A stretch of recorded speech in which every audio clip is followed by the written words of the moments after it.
우렁이 색시. 옛날 어느 산골에 나이 많은 총각이 살고 있었어요. 어느 날 총각은 밭에서 일을 하다가 중얼거렸지요. 이 밭에 농사를 지으면 누구랑 먹고 살지? 그러자 누군가가 대답을 하는 거예요. 나랑 먹고 살지? 총각이 두리번거렸지만 근처엔 아무도 없었어요. 총각은 다시 한번 말했어요. 이 밭에 농사를 지으면 누구랑 먹고 살지? 나랑 먹고 살지?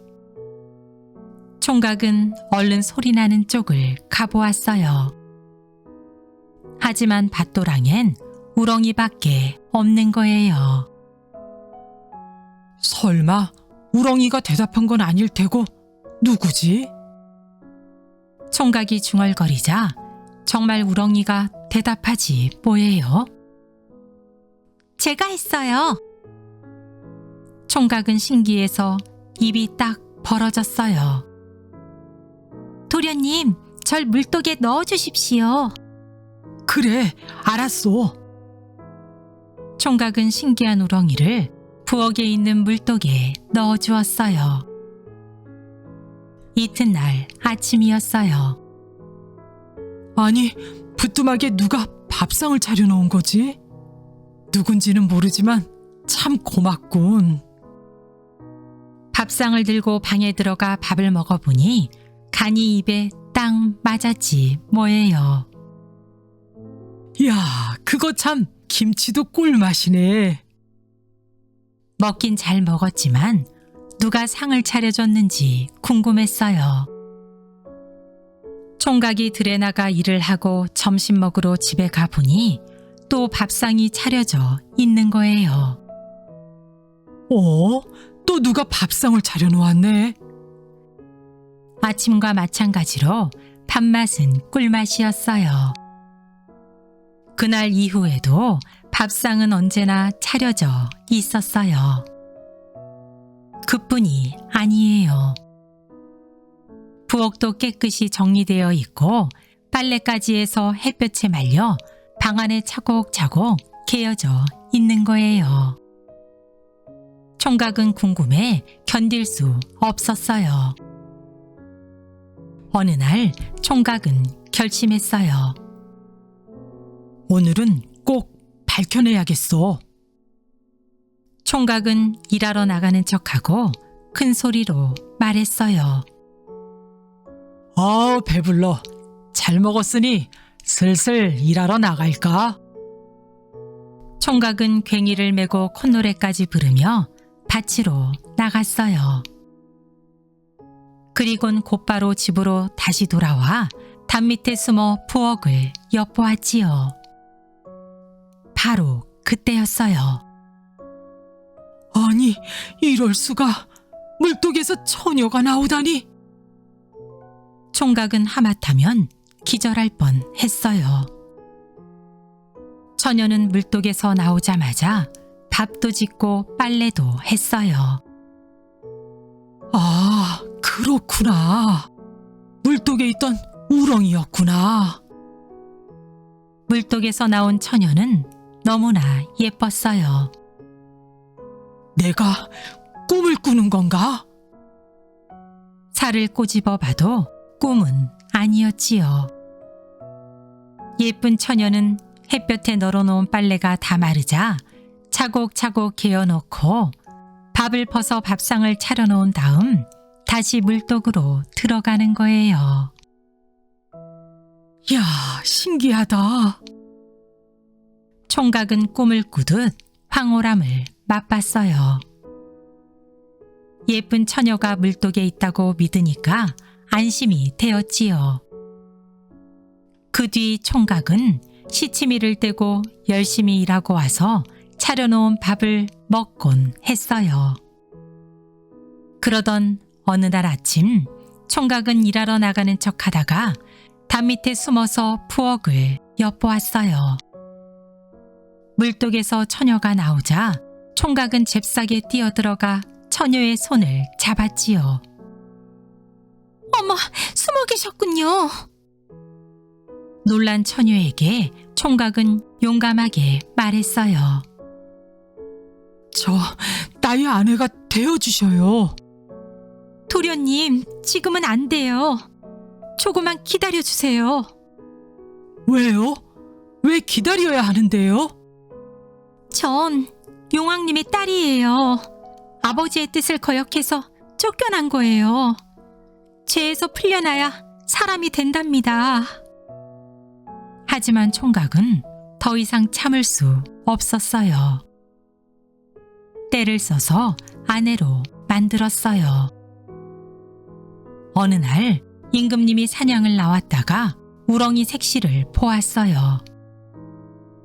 호, 저런 미인이 이런 산골에 살다니. 우렁이 색시에게 반한 임금님은 색시 남편을 불렀어요.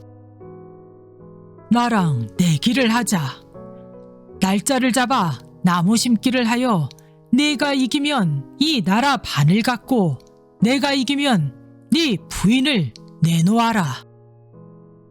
임금님의 명령을 어길 수는 없었지요. 여보, 큰일 났소. 임금님은 병사들이 많아 순식간에 나무를 심을 텐데 어쩌지? 걱정하실 것 없습니다.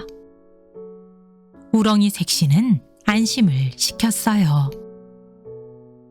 제가 편지를 써서 반지를 묶어 바다에 던지면 용왕님을 만날 수 있습니다. 정말 아내가 하라는 대로 했더니 바다가 쩍 갈라지는 거예요. 우렁이 색시 남편은 그 길을 따라 용궁을 찾아갔어요.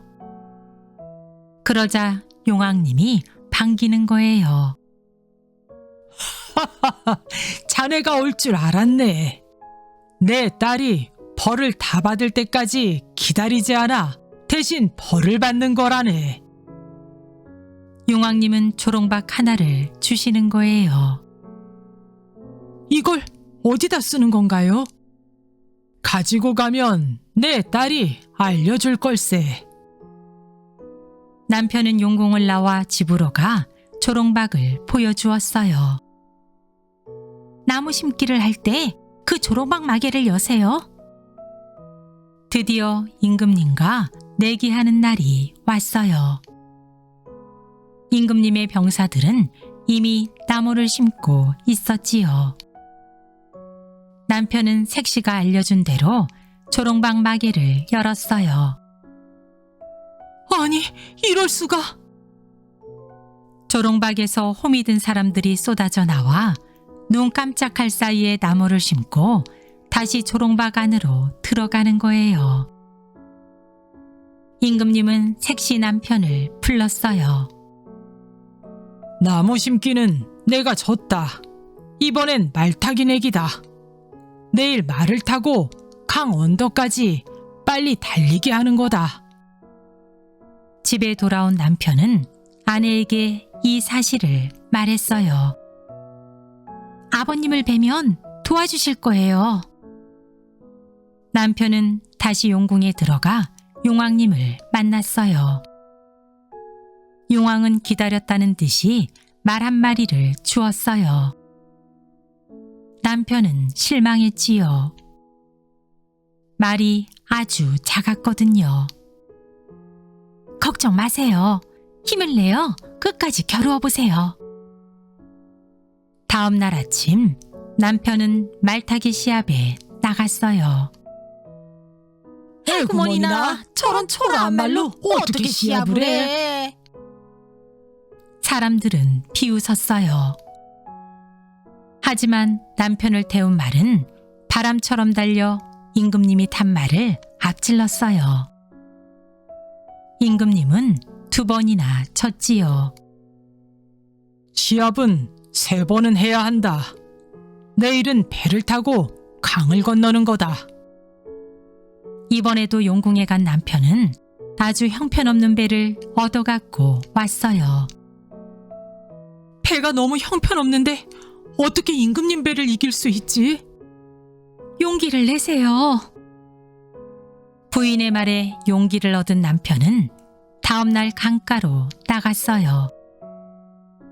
임금님 배는 멋졌지만 남편의 배가 더 빨랐지요.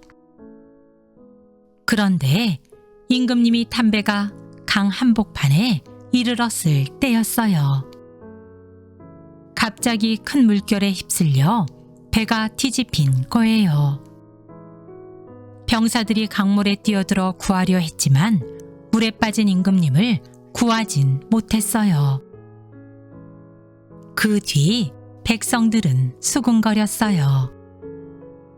저 젊은이는 신비한 힘을 가진 게 틀림없어. 그리곤 임금님과 3번이나 내기에서 이긴 젊은이가 임금이 되어야 한다고 떠들었어요.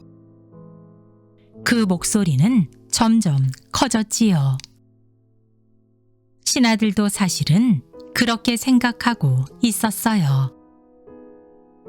드디어 우렁이 남편이 임금이 되고 우렁이 색시는 왕비가 된 거지요. 새 임금님 만세! 새 임금님은 어려운 일이 있을 때마다 용궁에 가서 용왕님의 도움을 받아 나라를 잘 다스렸대요.